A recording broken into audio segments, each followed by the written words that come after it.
Suatu hari Umar keluar dari rumahnya untuk membunuh Nabi.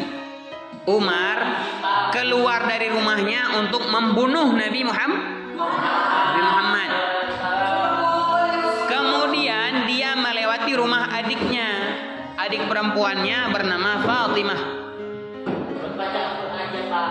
Nah, Sayyidina Umar mendengar dari depan rumahnya, mendengar dari celah pintu ada suara seperti suara yang aneh.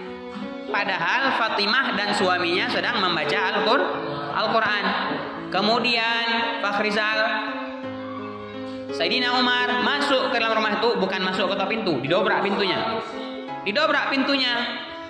Ya. Sayyidina Umar mendengar berita dari kawannya bahwa Fatimah sudah menjadi pengikutnya Nabi Muhammad. Marah dia, masuk ke rumahnya Fatimah. Dia lihat adiknya Fatimah dan suaminya sedang membaca Al-Quran, ditampar dua-dua. Sampai berdarah bibir adiknya sama suaminya tuh. Ditampar sama Sayyidina Umar. Akhirnya diminta, apa yang kalian baca itu? Coba kasih ke saya, apa yang kamu baca itu? Kata Fatimah apa? Kalau kamu ingin baca ini, maka mandi dulu. Karena orang yang kotor tidak boleh baca ini. Al-Quran, lembaran Al-Quran. Nah, setelah Sayyidina Umar mandi, dia cobalah baca. Dibaca surah Toha. Dibaca surah Toha dari ayat 1 sampai ayat 14. Akhirnya apa?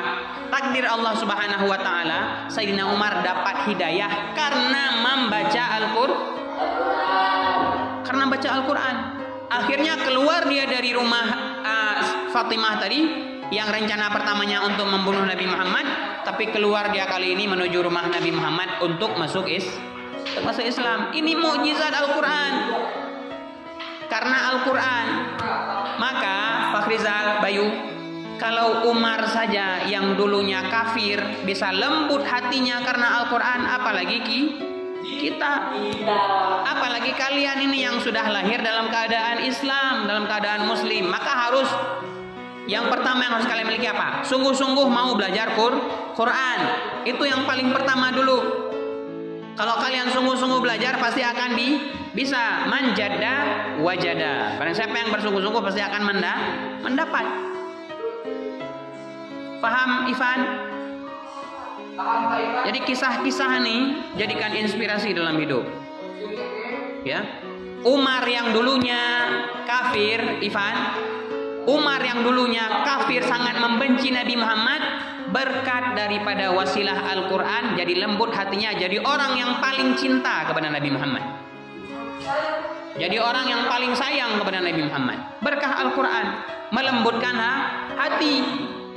Hati yang keras, sekeras hatinya Umar bisa lembut, apalagi hati kita, Zahri, apalagi hati kita. Paham nih? Ya. Maka paksakan diri kalian untuk belajar Al-Quran. Paksakan diri kalian untuk belajar Al-Quran. Jadi mulai hari ini harus belajar Quran. Kalau tidak, percaya saya ya, kalau tidak belajar Quran sekarang, nanti suatu saat menyesal kalian. Ya, kita akan buktikan nanti. Jadi gitu.